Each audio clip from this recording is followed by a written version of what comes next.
अखिल भारतीय मराठी साहित्य संमेलन हे मराठी साहित्य संमेलन नसून ते ब्राह्मणी साहित्य संमेलन आहे।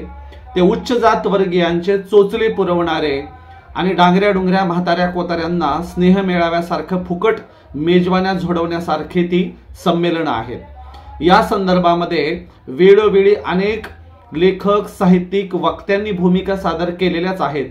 तरी देखील महाराष्ट्र सरकार असल्या लबाड लोकांचे चोचले पुरवत आहे, हे निंदनीय आणि निषेधार्ह आहे। एवढा अवाढव्य खर्च करून ज्यांना इथल्या गोरगरीब जनतेच्या प्रती थोडीही कणव नाही, कळवळा नाही, असल्या उच्च जातीय साहित्यिकांना घेऊन पैशांचा उहापोह करणे, देशाचा राज्याची संपत्ती फुकट या लोकांवर खर्च करणे हे अत्यंत चुकीचं, गैर आणि अमानवीय आहे।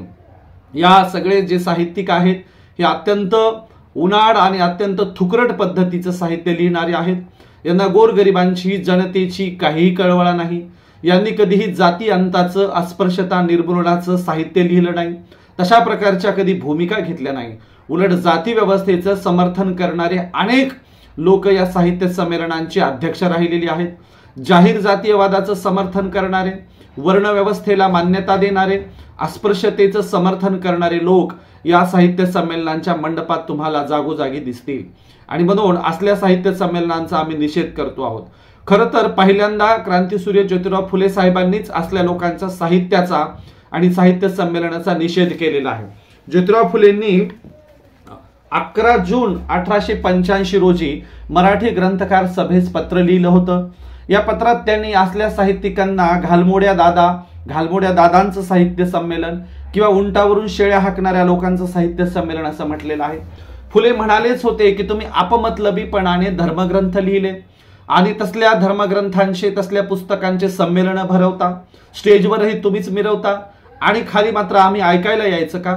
आमच्याच विरोधात लिहिलेलं साहित्य, आमचा अपमान करणारं साहित्य, उच्च जातवर्गीय मूल्यांना ग्लोरिफाय करणारं साहित्य, तुमच्या ब्राह्मणी सौंदर्याच्या संकल्पना आमच्यावर थोपवणारं साहित्य आम्हाला नको, असं फुलेंनी तेव्हाच सांगितलं होतं। आणि म्हणून आम्ही आमची संमेलनं भरू, आम्ही आमच्या सभा भरू, असंही फुले म्हणाले होते। परंतु इथलं जातीयवादी सरकार, इथले उच्च जातवर्गीय राजकारणी याच संमेलनांच्या स्टेजवर उड्या मारतात, याच संमेलनांच्या स्टेजवर जाऊन जातीयवादाला खतपाणी घालत असतात। हे अत्यंत निषेधार्ह आहे आणि म्हणून असली साहित्य संमेलनं त्वरित बंद केली पाहिजेत। असल्या साहित्यिकांचे लाड पुरवणं, चोचले पुरवणं बंद केलं पाहिजे, अशी आम्ही भूमिका घेत आहोत। यांच्या कोणत्याही साहित्यिकांना आमचं जाहीर आव्हान आहे, साहित्याच्या मूल्यांवर, साहित्याच्या संकल्पनांवर आणि एकूण साहित्याच्या सगळ्या बहुआयामी भूमिकांवर आम्ही त्यांच्याशी कधीही डिबेट करायला, चर्चा करायला तयार आहोत। पण यांच्या ती देखील दानत नाही। सगळ्या ब्राह्मणी संकल्पना या देशातल्या सगळ्या लोकांवर थोपवत असतात। नावाला कुठले तरी बहुजनांचे साहित्यिक अवतीभोवती ठेवायचे, मात्र संकल्पना आणि सगळा डोलारा ब्राह्मणी ठेवायचा, हा यांचा हातखंडा राहिलेला आहे। आणि म्हणून बहुजनांच्या खरंच कळवळ असणाऱ्या साहित्यिकांना विनंती आहे, यांच्या स्टेजवर, गेटवर सुद्धा उभं राहू नका। बहुजनांच्या लेखक, साहित्यिक आणि कलावंतांना विनंती आहे, यांच्या साहित्य संमेलनांवर बहिष्कार घाला। यांनी केलेल्या कृत्याचा जाहीर माफी मागितली पाहिजे। यांच्या स्टेजवरून देशाच्या अमानवीय प्रथा परंपरांचा निषेध झाला पाहिजे।